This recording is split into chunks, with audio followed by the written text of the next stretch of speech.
You're listening to the Packernet Podcast Network.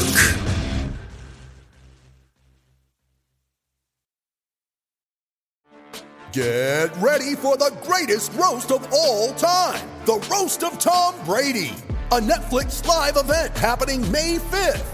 Hosted by Kevin Hart, the 7-time world champion gets his cleats held to the fire by famous friends and frenemies on an unforgettable night where everything is fair game. Tune in on May 5th at 5 p.m. Pacific time for the Roast of Tom Brady, live only on Netflix. You ready? Showtime. On May 3rd, summer starts with The Fall Guy. Let's do it later. Let's drink a spicy margarita. Make some bad decisions. Yes! Audiences are falling in love with the most entertaining film of the year. Fall Guy. Fall Guy? Fall guy. That's what the poster said. See Ryan Gosling and Emily Blunt in the movie critics say exists to make you happy. Trying to make it out? Nope. Because I don't either. It's not what I'm into right now. What are you into? Talking. Yeah. The Fall Guy. Only in theaters May 3rd. Rated PG-13. Actually, it's the lead play in our offense. We ask our YN or a tight end to open up somewhere between 6 feet and 9 feet, get an isolation with the linebacker. We tell the tackle to take the defensive end if he's over him. If he's not, to drive down on the first man to his inside. If the YN has the linebacker taken out, he cuts inside. If the YN has the linebacker in, he comes all the way around. If you look at this play, what we're trying to get is a seal here and a seal here. Try to run this play in the alley.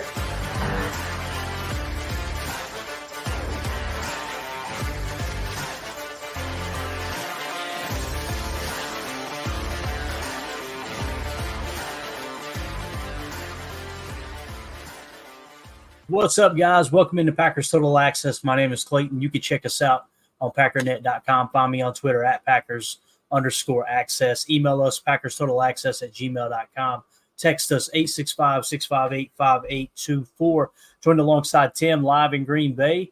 Want to just go ahead and apologize for the voice. It's going quick here. I think it's a combination of doing, about 32 straight hours of streaming.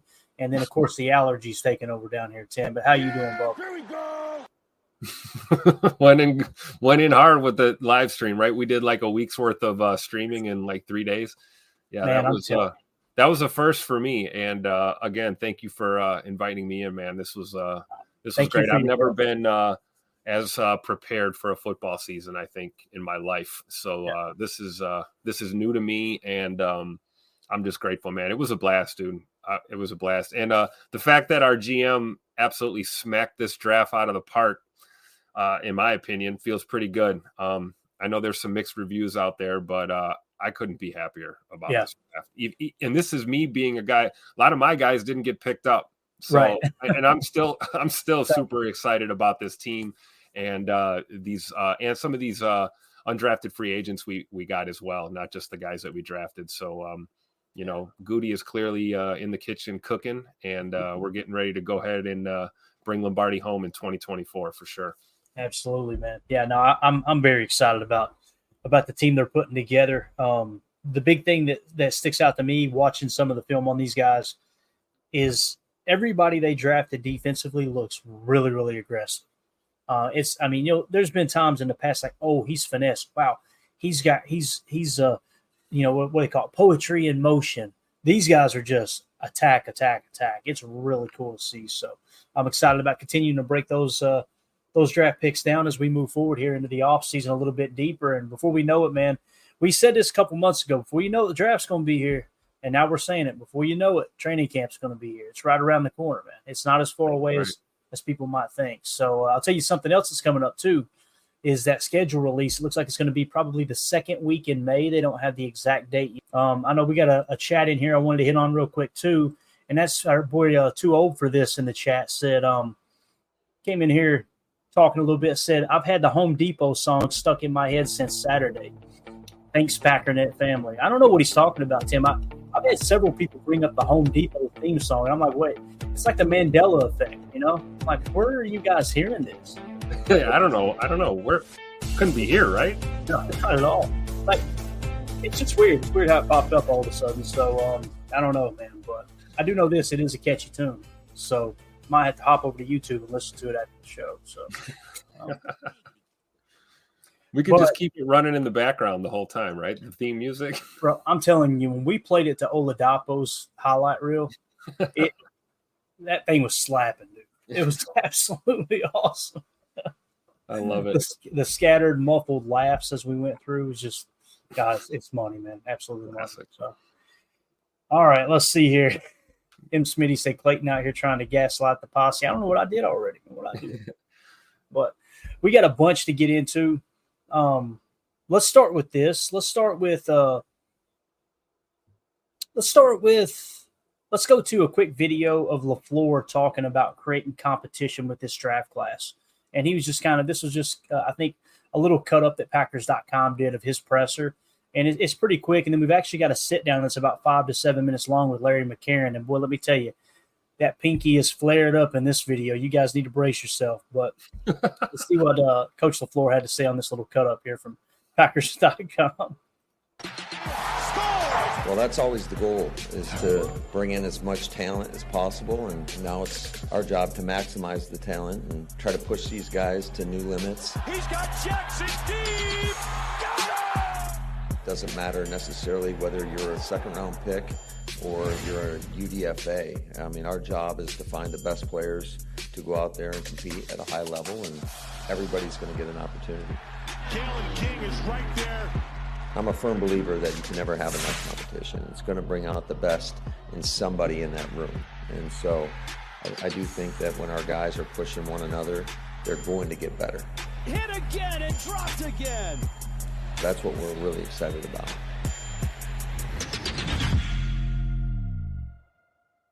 Well, they wanted competition. They got it because it's all across the board, man. I actually pulled up our lads here in the depth chart and just to kind of see what people are projecting already. And again, this really doesn't mean a whole lot. You know, we don't know exactly how the depth chart's going to fall into place until we get closer to camp.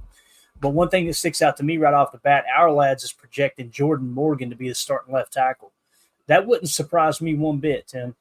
Again, I know many people automatically want to project him to guard, and I can see that. I can see him being a really good guard. If you needed to put him over to right guard, you feel a little bit better than him, than Sean Ryan. But, we kind of took a little heat last year talking about Rasheed Walker. We thought he played pretty good, but not quite as good as some people were trying to cherry pick stats, and more specifically his pass blocking stats, right? His run blocking not as good, right? And again, I think he is a legit left tackle. But when you talk about what Jordan Morgan could potentially do in the running game, that really doesn't surprise me that they may be seeing him as a starting left tackle. The other thing that sticks out too, Tim, is couple other rookies projected to start. They've got Edgerrin Cooper at the mic on here and Quay at the wheel. And then, of course, they got Javon Bullard as free safety, which they kicked over Xavier McKinney to strong safety. Some people see that and they go, whoa, is that the way it should be? It's so interchangeable in today's game. And I truly believe that if Oladapo comes out in camp and plays like we've seen him play at the college level, you're probably going to see some big nickel looks where you're going to have three safeties. And what we mean by that is you take the slot corner off the field and you replace him with a safety that can kind of play as an extra backer there, if you will, right? That type of thing. So, there's other combinations that you could throw into it. We won't go too in depth, but I really like the way this looks as far as the projection of the rookies. You see they've got Tyron Hopper, linebacker that the Packers drafted. They've got him projected as the backup weak side linebacker. They've got Oladapo as the backup strong safety. They got Evan Williams as the backup free safety. Kalen King's another one to watch out for. He was one of the best cornerbacks in college football in 2022. Had a down year last year. I know a lot of people are talking about him as well. So anything stick out to you there, Tim, before we get to some more videos here as far as the step chart? Kind of interesting to see some of these rookies already projecting to be starters, man. Oh, yeah, absolutely. And, everyone develops at different rates, right? Some guys can come in and they can be effective right away. Usually that's a little more rare than the guys who need a little bit of work. Going back to tackle, Rasheed Walker, I mean, it's competition all over the board, right? We talked about the season that he had last year. There's people that are higher than us on Rasheed Walker. There's probably people lower than us on Rasheed Walker. Right. My question is, who's going to come out on top at camp. And if it is Jordan Morgan, then that's your starting left tackle. It's really that simple. Now, if it's not, we do have versatility on that O-line by design. Goody has mentioned that multiple times that he likes versatile offensive linemen. So, Zach Tom's not the only guy that can move around. We have a couple other pieces now too that can do that. So, and I think when it comes to our secondary on defense, it's exciting to see the talent that we have back there now, because, particularly with safety, we already talked about going, flying with 3 safeties here a lot of the time, and rotating guys in. Plus we have versatility. Bullard is a guy you can also play in the slot. That gives us some depth there. I wonder about guys like Anthony Johnson Jr., some of the lower depth chart guys already on the roster in the secondary. Perhaps they get flexed and moved around. So versatility is something that is a running theme, I think, both offensively and defensively with this team. And, you combine that with what Coach LaFleur just said about competition, and you're bound to have your best guys on the field every snap. That's what the ultimate goal is, right? Your best 11 out there, strong legs, fresh legs, that whole deal. But I'm excited about these draft picks. And I do feel like I don't know if for sure Edgerrin Cooper's the Mike.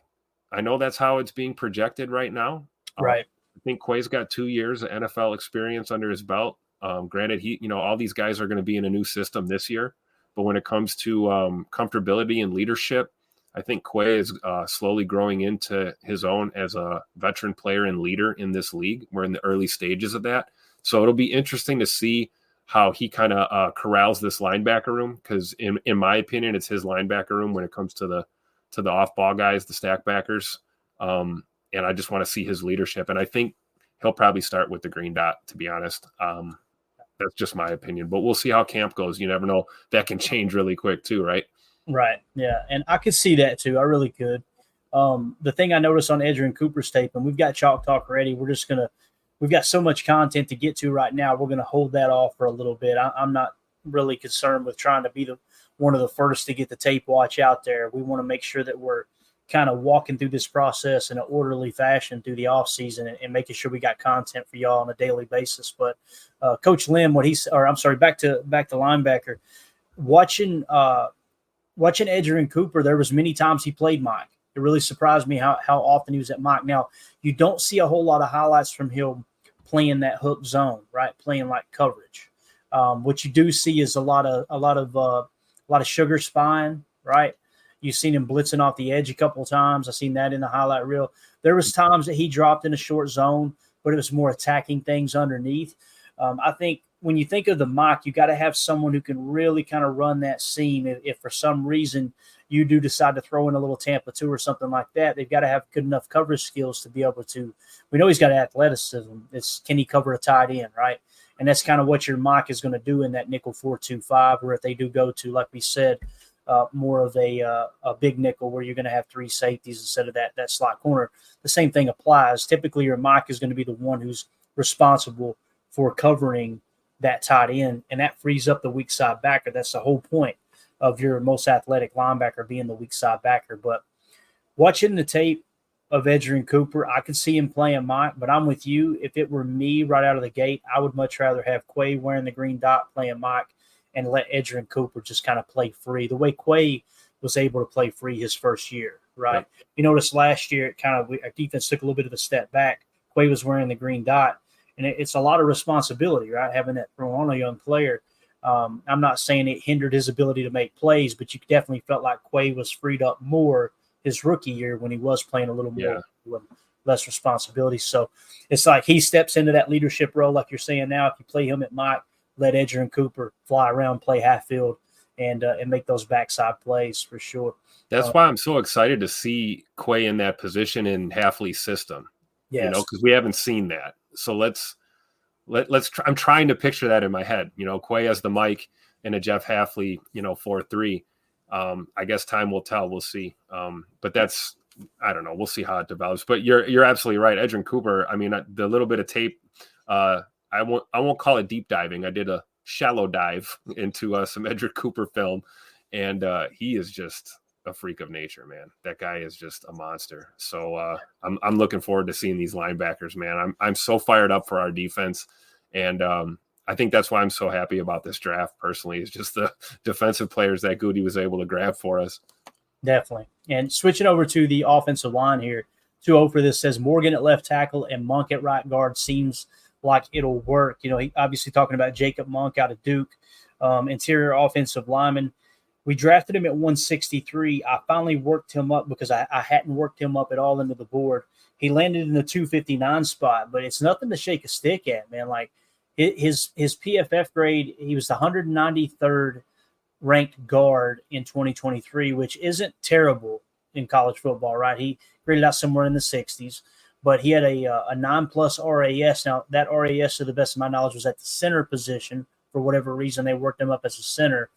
And again, that's why I don't like trying to project players and where they're going to play. I like to say, okay, where did they play their snaps?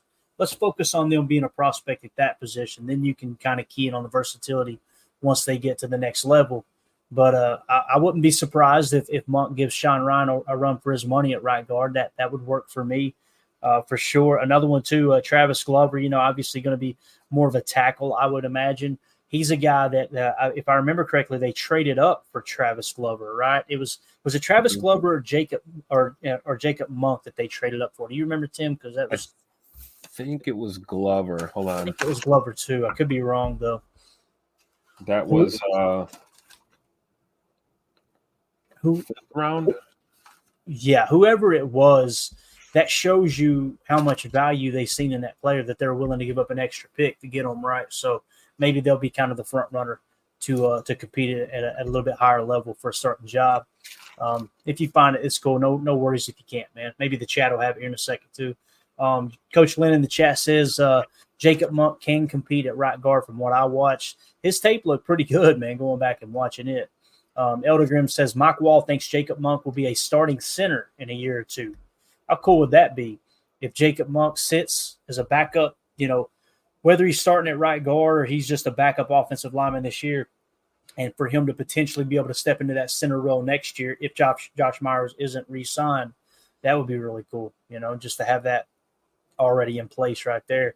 That's that O-line versatility right there. Yeah, it looks like everybody's confirming here too. Yeah, that's what it was, Monk. Yeah. Okay. Yeah, Brock in the chat said it was Monk. We traded up for. Coach Lynn confirms too. So, yeah, that says a lot about a player, man, that they're willing to trade up like that. Again, you nab him at 163. You had to trade up to do that. Really says a lot about the value they see in Jacob Monk. So, I love it, man. We've got all these shiny toys from rounds 1 through 3, and we're sitting here talking about the late round dudes, man. I love our listeners. Absolute nerds just like us. So, pretty cool, man. Let's do this. Let's go to let's start off with the first round pick. We already kind of talked about him. Let's see what Goody had to say about Jordan Morgan when he sat down with Larry McCarron. And again, this is your pinky disclaimer, all right? If the crooked pinky from all the football days gross you out, you might want to turn away from the camera. But here it is. Larry McCarron sitting down with General Manager Brian Gutekunst to talk about the Jordan Morgan draft pick.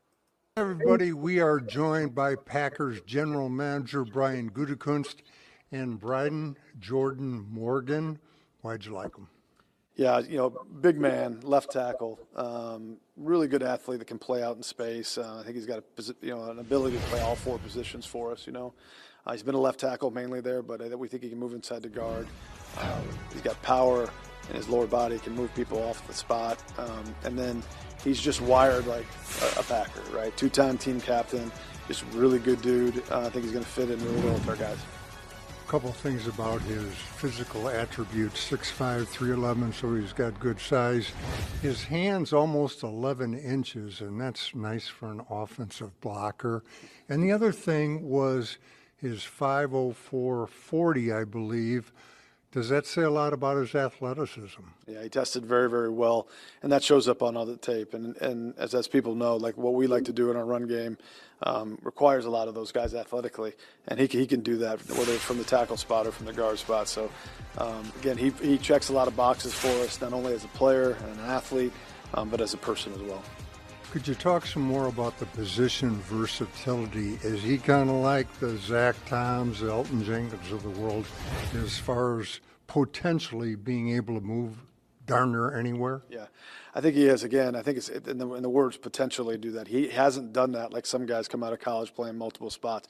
He's been a left tackle, and he started over 37 games, I believe, at Arizona. So he's been mostly a left tackle, but we certainly believe the skill set, his intelligence and his abilities will allow him to do that. How did the night as a whole go? Were you looking at trade possibilities? Did the drafts kind of fall the way you anticipated? Were there surprises? How did the whole night go? Yeah, no, it went well. Got to give our scouting staff, our personnel staff, a lot of credit. Obviously, a lot of work's put into building that board. It held up very well tonight. We looked at a lot of different options as we went through it, and I felt really good about those conversations. And again, once it was time for us to pick, we were just really thrilled that he was there, and excited that he's going to be a Packer.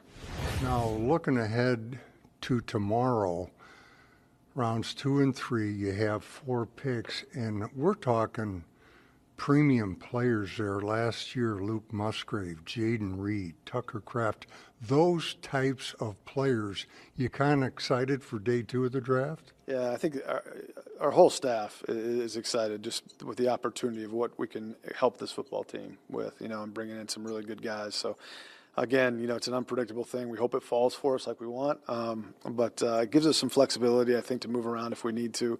But we should be able to bring some more really good players into this locker room. Brian, thanks for the time and best of luck tomorrow. Thanks, Larry. Appreciate it. And for the latest on the Packers draft, keep it right here on Packers.com. We all have smartphones, and we all know they're pretty amazing, but they also can be amazingly distracting, especially when we're around other people. So US Cellular wants us to reset our relationship with our phones by putting down our phones for $5. That's right, a company that sells phones wants us to put down our phones. And to see what we find, learn more at uscellular.com/built for us. It's only a kick, a jump, a block. It's only a serve. It's only a tackle, a run. It's only for the fans. After all, it's only pressure. You got this. Adidas. Have you ever experienced turbulence on a flight and wondered why? And you can see all the terrain around you. You've got no issue with visibility or anything? No, everything's peachy. Maybe you've sat on the tarmac for hours wondering why your plane isn't moving. Well, we're outside here. They're saying the ramp is closed. They won't let us park because of Air Force One. Listen in on the conversations between pilots and air traffic controllers on the Air Traffic Out of Control podcast. 510, declaring an emergency. There's smoke in the cabin. I need to make a landing right now on 31 left. We have the most interesting, wild, and funny ATC recordings you will ever hear. Check out Air Traffic Out of Control wherever you listen to your favorite podcasts.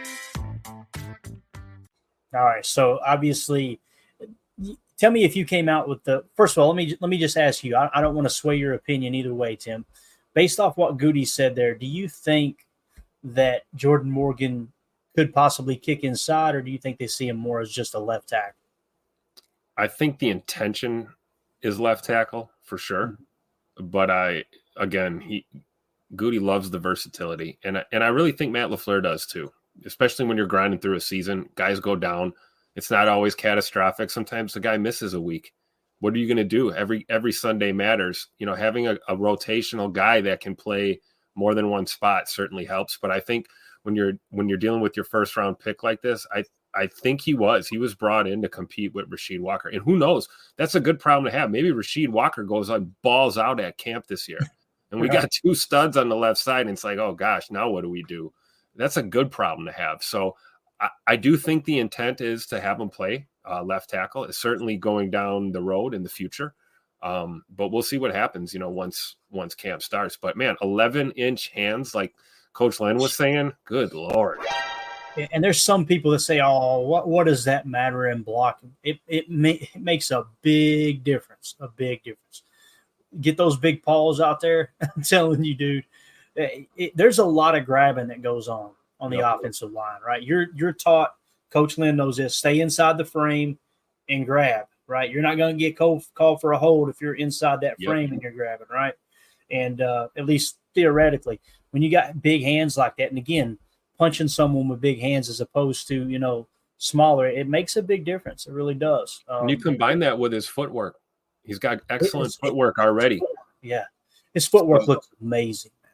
Absolutely amazing. I think as he grows, into his NFL frame, I'm sure he'll add a little muscle as he gets in the pro lifting routine with our strength and conditioning, and just grows into his own, man. He could really be a weapon there. And it makes perfect sense. I don't understand why people were upset that we took him in the first round. It's like, we lost Bach. We've been around that carousel merry-go-round with Bakhtiari in the rehab these past couple of years. Now it's official. So, that's a big piece to lose. And, you got to have weapons in the arsenal, right? Definitely. R. Shower says Morgan in the run game may show they may want to feature a more power running attack. I think that's possible. I think we'll definitely see more inside runs this year. What I'm expecting, Showers, is more duo as opposed to power. We kind of got away from duo last year. The year before, we ran a whole lot of duo. And really all duo is, the best way to explain it is vertical power, right? It's basically you're not going to have an offensive lineman change gaps, but it's a double-double, right? A double team, and then one break off, get to the next level, right? And they do it really, really well with inside zone on duo. It's just a nice little combination. They've kind of melded those two together, right? You like the vertical displacement of duo along with the versatility of that zone run scheme. I think it's something that it could come into play a little bit more. His feet are absolutely phenomenal, man. There's no doubt about that. Dave in the chat here, Dave's MX6 Garcia says, nothing beats PTA and grilling out on a nice Wisconsin night. And that's what I'm talking about. We appreciate you hanging out with us, buddy. One of my favorite things to do, too. If I'm home in time, there's nothing better than cracking open an ice-cold daddy soda, firing up the smoker, and just hanging out on the back deck and listening to some sports podcasts, man. It's just you're a papal when you hit that level of life, right? So we are. It's the way it goes. So, all right, let's see what we got here. Let's move on to round 2, pick 45. All right, and this is Adrian Cooper, obviously. Which would you rather see first? Would you rather see his reaction to getting the call, or would you rather see the small highlight reel that the Packers put together, Tim? Let's watch his highlights first. Right. Let's check out the reel. I like it. So here is, like I said, pick 45. Obviously, the Packers traded down, still got their guy. This is Greg Cosell's top linebacker in the draft, Adrian Cooper. Last year, he played like just an absolute demon. That dude was there was zero hesitation in his game. So much fun to watch. But like I said, here's a quick clip about Adrian Cooper from Packers.com. With the 45th pick, the Green Bay Packers select Adrian Cooper. Third down, pressure comes. Can't get out of that traffic. They set up a screen, complete to Joyner. And a good tackle by your guy, Adrian Cooper. He is a see ball, get ball, hit ball linebacker. Look out from behind. Down he goes. Ball is out. What a hit by Adrian Cooper. If he sees it, he's coming in a bad mood. Cooper has another sack.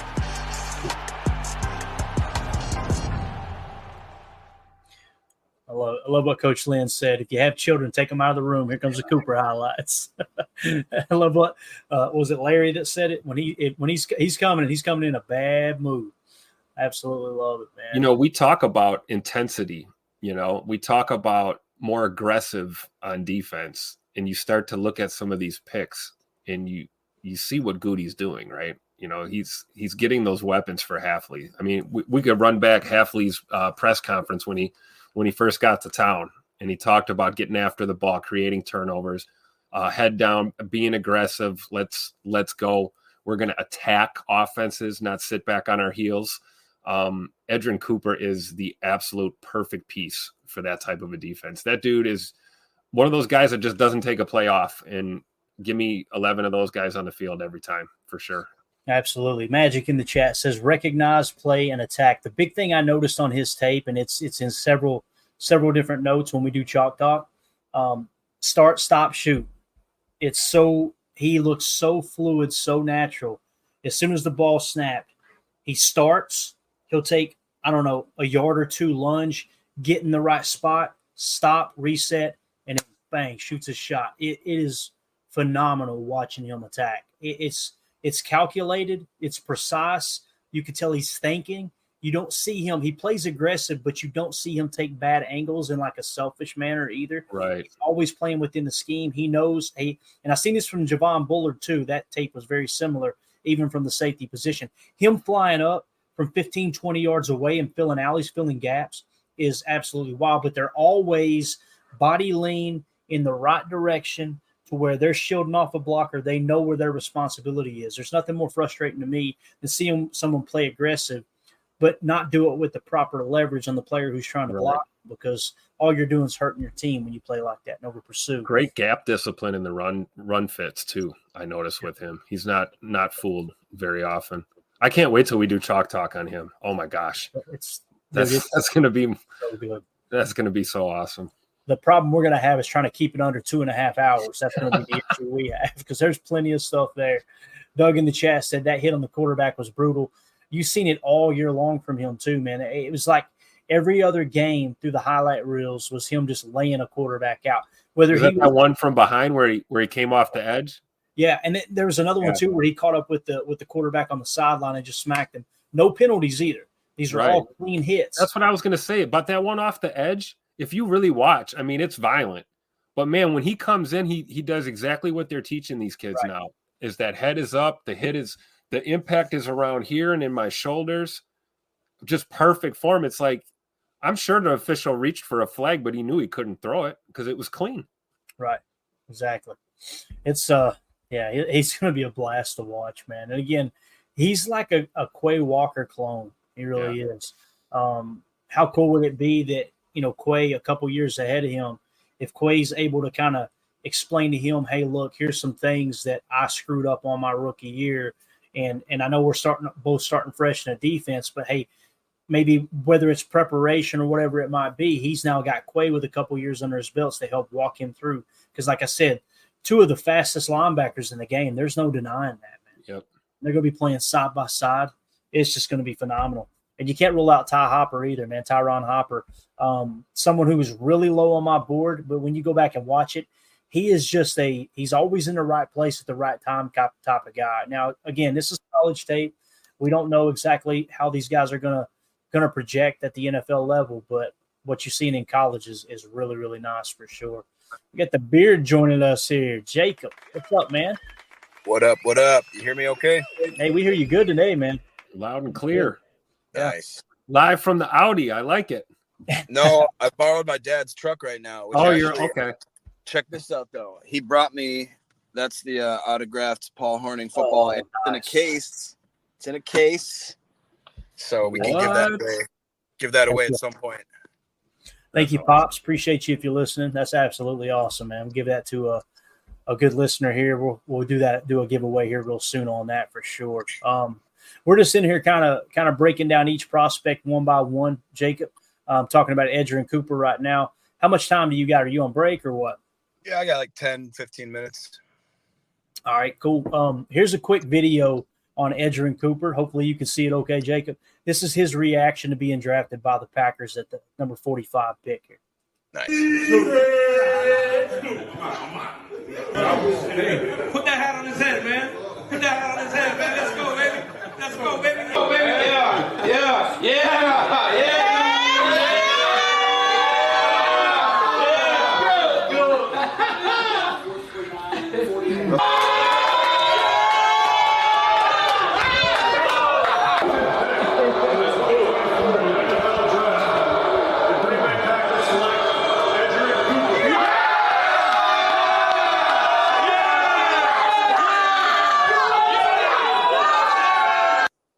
I love it, dude.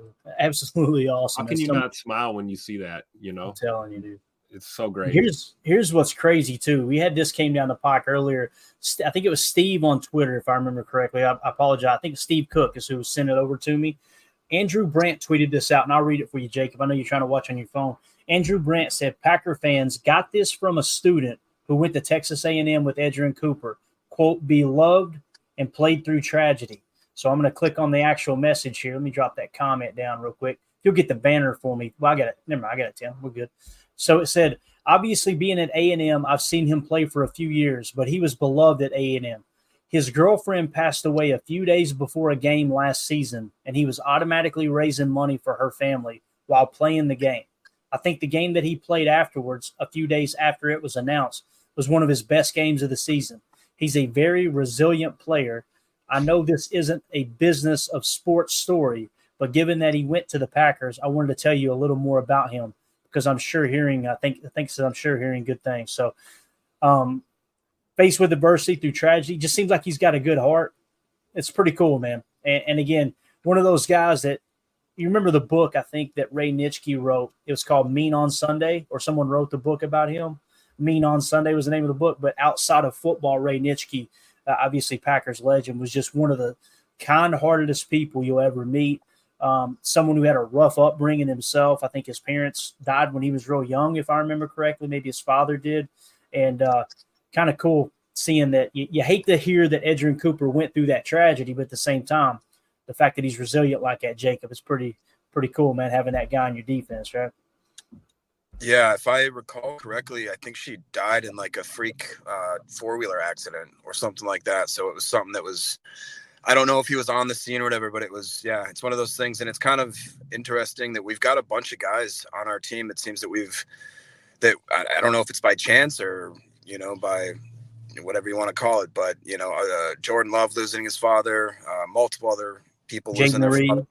Yeah, we obviously had Aaron Jones, Pratt. Yeah, that's crazy. So it definitely tells you that those guys have dealt with adversity and can be resilient. So, I mean, it's like you said, he just seems like a really stand-up character, which every time it's so funny. I wish there was a metric that said if, like, is this guy a good guy? Like if an RAS score for right, is he a good dude? Because I swear you could take at least 4/5 of the draft and cut them out completely. You know what I mean? Because if you're not a good person, it doesn't seem like the Packers will even really entertain much more than a visit, and that's about it. So, yeah.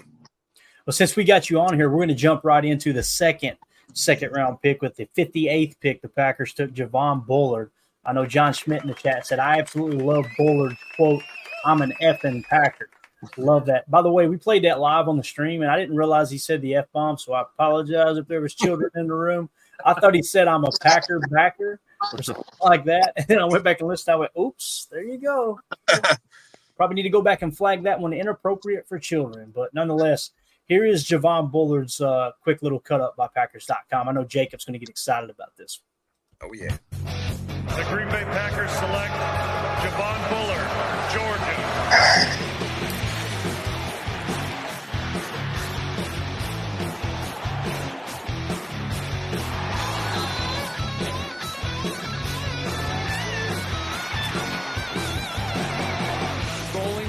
Firing on the run. And picked! Bullard has it! Georgia intercepts it! And the Bulldogs have the ball!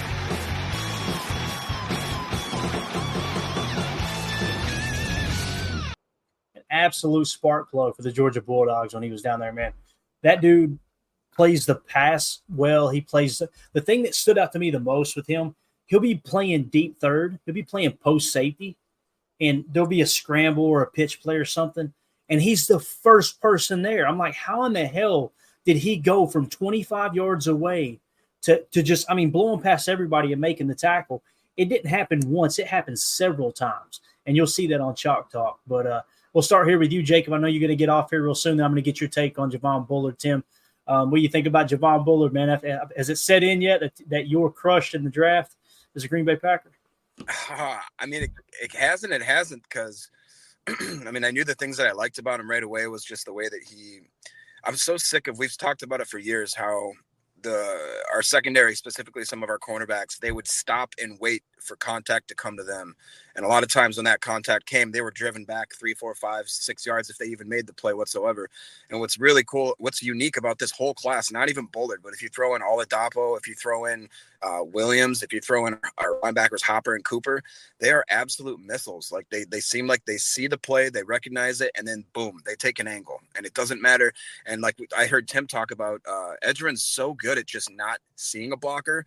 Javon's good at getting around blockers. It's like they don't even really engage. But what I liked more about Javon more than anything, I said it more, it's fun to watch him when the ball's in the air and when he's playing deep safety. But to me, it's more incredible when he'll come up to the line of scrimmage, engage with a blocker, extend the hands, break that block, and then make the play behind the line of scrimmage. I don't know how many times we saw him do it. We saw Ezra and Cooper do it. So to get a whole class of guys, I mean, think about the fact that secondary, it absolutely got transformed overnight with this. Well, I should say over 3 nights. But right now, I think the safety group, I mean, we don't have room to play them all. Like, I'm starting to think, like, let's start. Who's going to be the nickel? Who's going to be in there for some crazy packages where we're roaming like a third safety around? Like, that could be, think about, that's a great problem to have. I heard Tim, I think earlier, I was trying to listen while I was working, talking about the offensive line depth. What if we had 2 great left tackles? Or what if we have 3 great safeties? What an awesome luxury. So, yeah. Absolutely. It's our GM turning a weakness into a strength, man. Right. Yeah, absolutely. Yeah. And again, the way that NFL defenses play now, it's not like anyone's, okay, this is going to be your free safety, here's going to be your strong safety. There's so much rotating that goes on in the NFL now. This is what really gets me excited. Andy A. Pack says, I still can't believe we have McKinney, let alone the rookie safeties. It's going to be an awesome year. Like, well said. That hit me yesterday.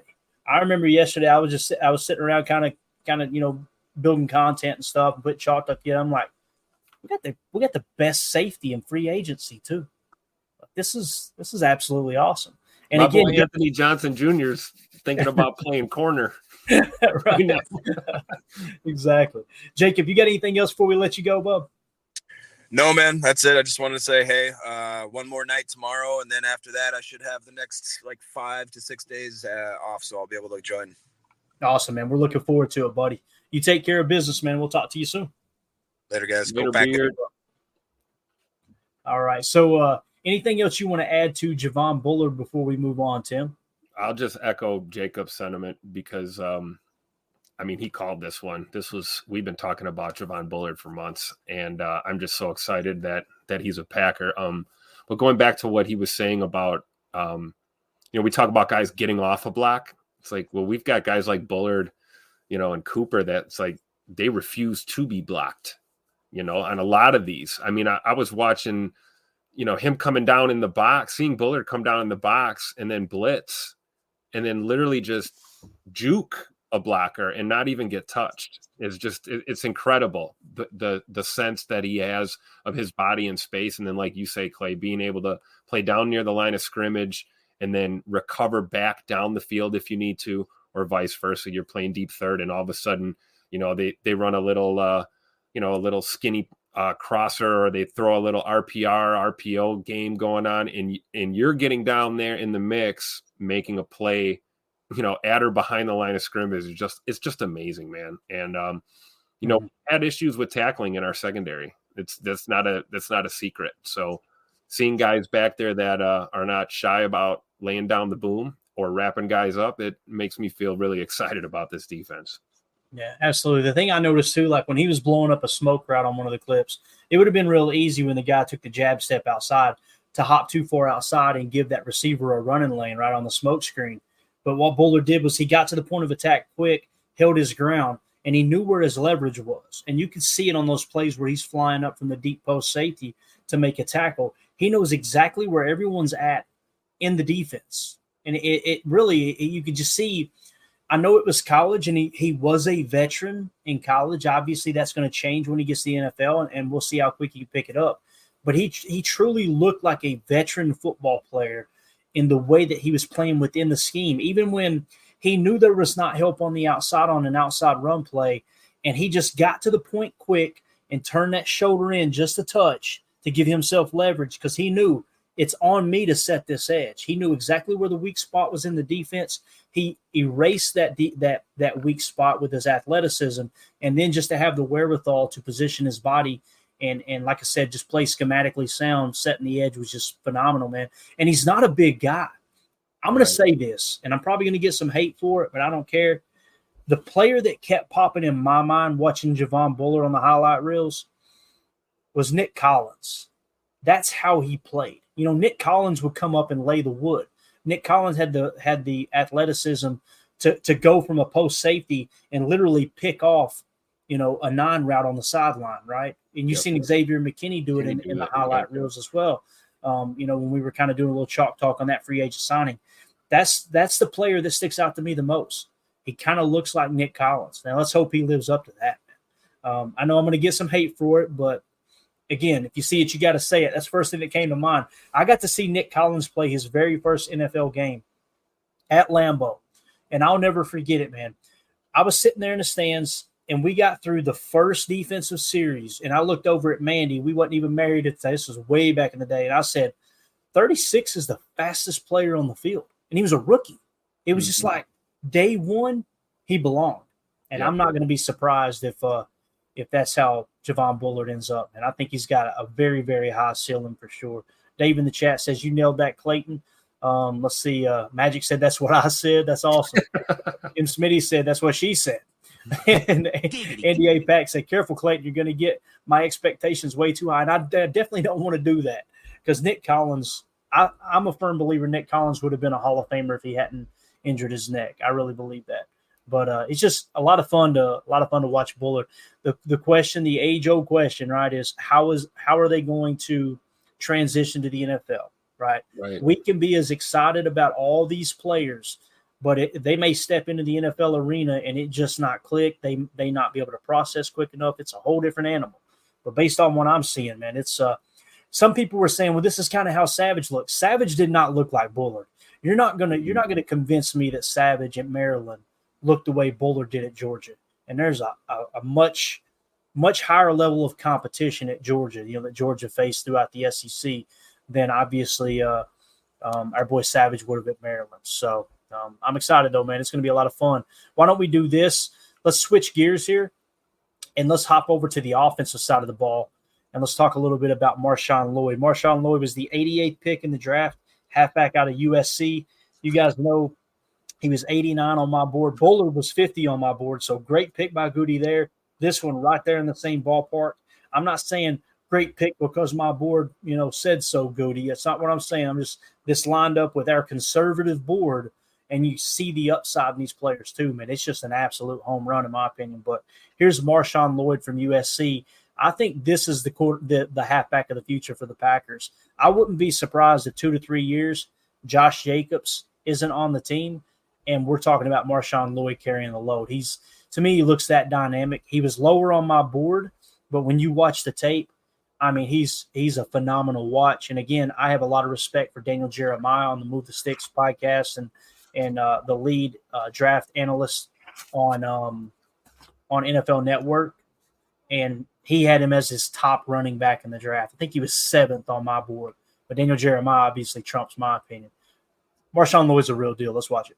With the 88th pick in the 2024 NFL Draft, the Green Bay Packers select Marshawn Lloyd, running back, USC. I'll tell you what, man. Daniel Jeremiah from the NFL saying that he felt like this was the best running back prospect in the National Football League this year. There is a lot to like to last year, 7.1 yards per carry. The other thing is 25 reps on the bench press. That's like offensive tackle strength. And he runs like it. I just think, one, he had a very good start in the SEC. He was a really good back in the SEC. And I think it's his overall ability, not only as a runner, but the ability to catch the ball. I think he's got some return ability. His ability kind of to make people miss. He's got a little juice to him. And then, again, he's 220 pounds. He breaks tackles. So we think his best football is ahead of him, and we're really excited to get him as well. I'm going to mute it here and run it back. That last run, man. I was just going to say, or the one before it. I could watch this all day. Look at this. Unbelievable. Watch the linebacker's head go, dang it, right there. Did you see him? Watch the linebacker. He's so mad. You see how he does it? Like normally it's a death spike, right? You stop your feet in the backfield. As a running back, you're toast, right? Well, he's not stopping his feet. If you really look on these cuts, man, he never really loses momentum. Guys like this are so hard to bring down. The one a couple plays before that when he did the little toe drag, little stutter step in the backfield and then hit the hole and was just gone up the seam. That stuff is just incredible to watch, man. I mean, I'm excited about this running back room, which says a lot considering, the departure of Aaron Jones. It's like as devastating as that was, it's like we get Josh Jacobs, we get this killer draft pick. We got my boy Emmanuel Wilson. A.J. Dillon is back for another year. We'll see how things go at camp. Like this is going to be fun to watch, man. Marshawn Lloyd I don't even think it's debatable anymore at this point. He certainly to me looks like the best running back of this draft class. It was a pretty running back thin draft class anyways this year, So, I mean, it's hard not to have Marshawn Lloyd at the top of that list. Definitely. And something else that Goody said there that I didn't catch the first time, he's got some return ability. You got to hit timeout, right? What have we talked about with the new kickoff rules? Many people are saying it might be better suited for a running back because it's more of a running play than a full return play now, right? That might be something they've got in mind there too. Imagine that. Keyshawn Nixon, you got Jaden Reed, you've got now Marshawn Lloyd that could potentially return kicks. What you said about the running back room, if you had told me back when we let Aaron Jones walk, right, and he goes to Minnesota, that the running back room is going to be stronger without Aaron Jones, I would have said you were smoking crack. But this running back room feels like it's stronger than it was last year. I think Marshawn Lloyd is probably going to be an upgrade over A.J. Dillon. I think Josh Jacobs and Aaron Jones are kind of neck and neck. If we get the 2022 version of Josh Jacobs, then there's no denying, yes, he's better than Aaron Jones. If we get the 2023 version, it's hard to argue that. But overall, I do feel like the running back room got a little bit better. And it's going to be exciting to see that, man. He's got a little bit of a chip on his shoulder too. Marshawn Lloyd does. Yeah. The fact that because he was not the top running back taken, right? So he's going to have a little bit of a chip there. I'm excited to see how he responds to that. If you guys would, we got a herd of people in here right now. If y'all would, if you're on YouTube, do us a big favor. Just hit that like button for us, and feel free to subscribe to the channel if you like this type of content. But by liking the video and sharing it, obviously, it helps boost the algorithm so other Packer fans can find this channel and find this content. Channel's going nuts right now. We appreciate it. It's all because people have just taken a split second to hit that like button for us. We really appreciate y'all doing that for sure. So we got one more we want to hit on here, Tim, and then we'll get ready to wrap this big bear up. That's Tyron Hopper, draft pick taken at number 91, linebacker out of Missouri. You talked about this the entire draft process. You kept bringing up Missouri, man. There's some dogs on Missouri's defense, right? Yep. And you see Rakestraw, if I remember correctly, right? He played for Missouri. Tyron Hopper, we bring him in for a visit. It's like, okay, is that going to be one of those undrafted guys? Goody pulls the trigger at 91. And, it's this kind of feels like this pick right here really feels like this could possibly be the Jaden Reed type pick. Last year, his PFF grade, really bad.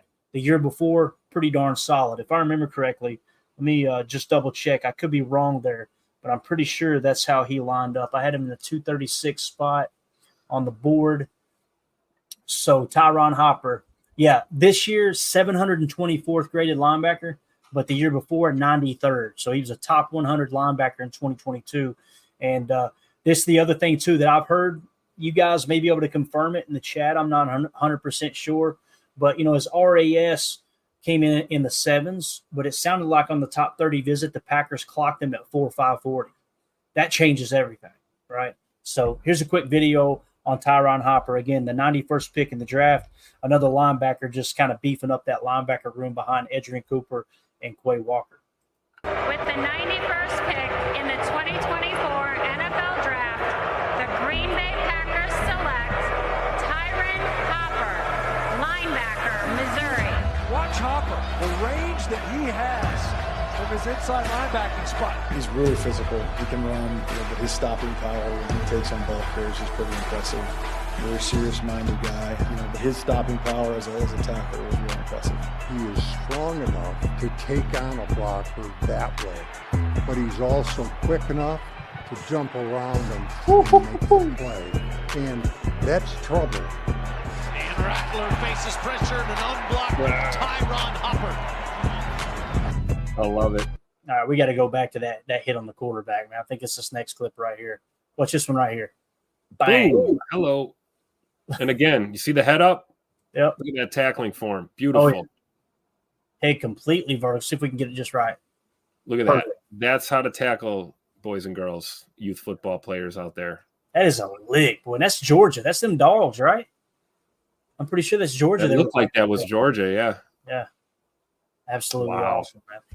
So, again, Goody in his bag, man. I didn't see this one coming. I'm excited to see how it pans out for the Packers. Tyron Hopper just adding some more depth to that linebacker room. So, when you look at the linebacker room, too, you kind of take a peek here and think about where we were at pre-draft, right? It was Quay Walker and Isaiah McDuffie as your starting linebackers, right? And then after that, you had Eric Wilson, Aaron Mosby. Well, now you've got Quay Walker, Edgerrin Cooper, and then behind them, you've got Tyron Hopper and Isaiah McDuffie. I'm sleeping well now on this linebacker room, Tim. A lot better. I'm going to get a lot better sleep now that you kind of beefed it up just a touch. And there's something that Goody's seen in him. And I know some people, I think, in the chat were talking about probably a special teams player as well. He kind of looks like that. If he's running 4.5 40, like those reports are saying that he potentially ran at that top 30 visit, man, that's going to play a big role too. You seen that on film there in a couple of those plays, that closing speed. It's like it's like afterburners, man. You hit the nos and you get that little extra push. You know, how you arrive at confrontation is how you handle confrontation, right? Yep. I mean, just explosive, man. And like I said, we got tacklers and ball hawks on this defense, and I'm excited. I mean, Hopper looks like, you talk about depth now at linebacker. Again, taking a quote-unquote weakness. We talked about that, with the departure of Drake Campbell and, some question marks in the linebacker room. How are we going to address this? Are we going to do it in free agency? We had thrown the Bobby Wagner dream around during free agency and thought maybe we'd bring in a veteran for a year or two. And, in true Goody form, he goes and nails it in the draft, man. So it's just another good piece to have. A guy that I think is going to definitely develop and develop well and fit right in. Again, with Hafley's scheme, not that any of us know anything about what's going to go on here in Green Bay in his first year, but if we go based on what this man has said publicly numerous times, we are going to be fast, we are going to be aggressive, and we are going to be looking to create turnovers. And that's exciting. That's what Packer fans have been asking for quite some time. So I'm excited. Definitely. Doug in the chat says Hopper has a Wayne Simmons vibe to him. Hey, we'll take that. There we go. Omer in the chat says, yes, safety linebacker in good shape now. Will Jair earn his paycheck, and will Valentine continue to improve? That's the thing, too. Kalen King, someone else mentioned Kalen King earlier here in the chat. And this is someone, I'm telling you, you're going to have to keep your eye on Kalen King. Kalen King, it was Brock in the chat, said Kalen King is going to be like that Reed pick, too. And when you hear that, you go, okay, what do you mean by that, right? He was in the 164 spot on my big board.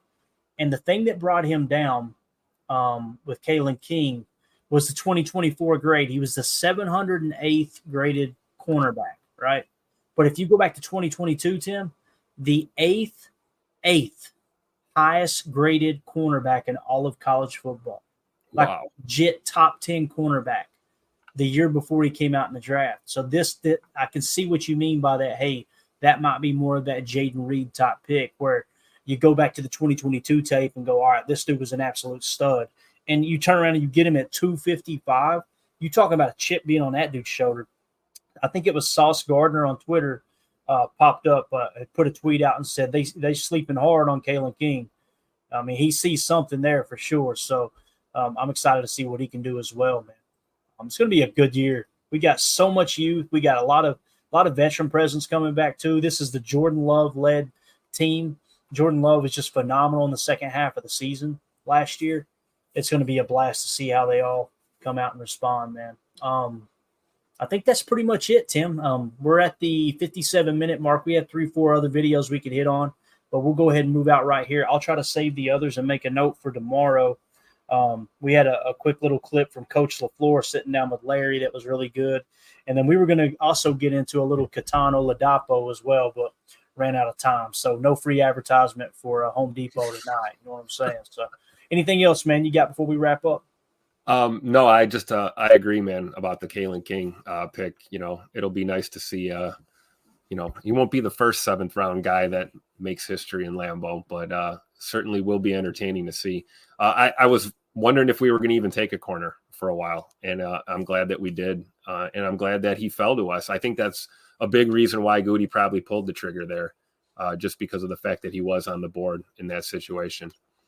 Yeah, definitely. Brock in the chat said Jaden Reed and Kalen King were DMing each other months before the draft. That's awesome. Might have been a little extra recruiting there, right? Maybe. Now can you imagine who do you think's going to step on a Rainitzky field during camp and look right over at Kalen King and go, "Come on, yeah, right." It's going to be Jaden Reed. Right. Those guys are going to be working. I can't wait to see that. I tell you, man, competition's absolutely huge. It's so important, and that's something that had been lacking with the Packers for several years. It was just kind of, all right, here's the starters. Everybody settle in. You know, you had the Rodgers effect, and you guys know I'm not dogging Rodgers. I'm a big Aaron Rodgers fan. But Aaron Rodgers, it was like hey, the window's open. Get me guys that know what they're doing. Yep. We're not going to focus on the youth right now. Now it's just, hey, everybody go out there and earn your spot. You got to earn it every single day. It's going to be a good year, man. I'm fired up for it. Let me give a quick shout out to our newest Patreon member, and that's Travis Medley. Appreciate you supporting the show, buddy. I know before that we had something happening too that in Nebraska Rev and G-Noise. Appreciate y'all supporting us. And a special shout out who upped their Patreon donation there, and that was our buddy Nodak Mike. Really appreciate the kind words that you said in the chat there earlier today. Thank you so much for supporting us. And we'll make sure that all the Patreon members, whoever is a Patreon member, we're going to put you on the wheel and give away that autographed Paul Hornung football that Jacob just showed you guys. So appreciate Papa Bus donating that to the show. We got a lot of fans, man. What's really cool, we got a lot of older fans, and I don't mean to sound disrespectful. I think it's awesome that we connect with some of the older crowd, Tim, the people that are 50, 60 years old, because we do dive into the history. We want to make sure that we're paying respect to all those Packer, not just Packer players, but Packer fans. Anytime I hear about a Packer fan, hey, I've been a Packer fan since the 60s. And there's some fan, it's like, you sat through the 70s and 80s, yep. Right? You held that banner up before the great years came back. We all as fans, I feel like we owe you some gratitude there, and really appreciate that. But again, to Jacob's Pops, appreciate you donating that football. We'll give that away. We'll do that here in the next couple of weeks for sure. And again, anybody who's a Patreon member, we'll make sure that you are entered into that. It's just a way for us to give back to you all for supporting the show. So with that being said, we're going to get out of here. Appreciate everybody hanging out with us. We'll be back tomorrow for PTA Live at 7 p.m. Central, 8 p.m. Eastern. There's a chance we have Thank you for making us part of your day. And there's a chance of some weather rolling through if that happens and I get kind of rained out. I may go live mid-afternoon. We'll see what happens. I just don't want it to be something where we have a day where we do 2 or 3 episode's and then go a couple of days without one. We definitely want to do one daily to keep things consistent for y'all. But can't thank y'all enough. Like I said, we had a herd of people in here. Had 230 on Twitter. We had I think at one point over 140 on YouTube. Thank y'all so much for hanging out with us this afternoon. We will see y'all tomorrow. As always, let's go out and be the change that we want to see in the world. And go Pack Go. The power sweep. Actually, it's the lead play in our offense. We ask our YN or a tight end to open up somewhere between 6 feet and 9 feet. Get an isolation with the linebacker. Tell the tackle to take the defensive end if he's over him. If he's not, to drive down on the first man to his inside. If the YN has the linebacker taken out, he cuts inside. If the YN has the linebacker in, he comes all the way around. You look at this play, what we're trying to get is a seal here and a seal here, and try to run this play in the alley.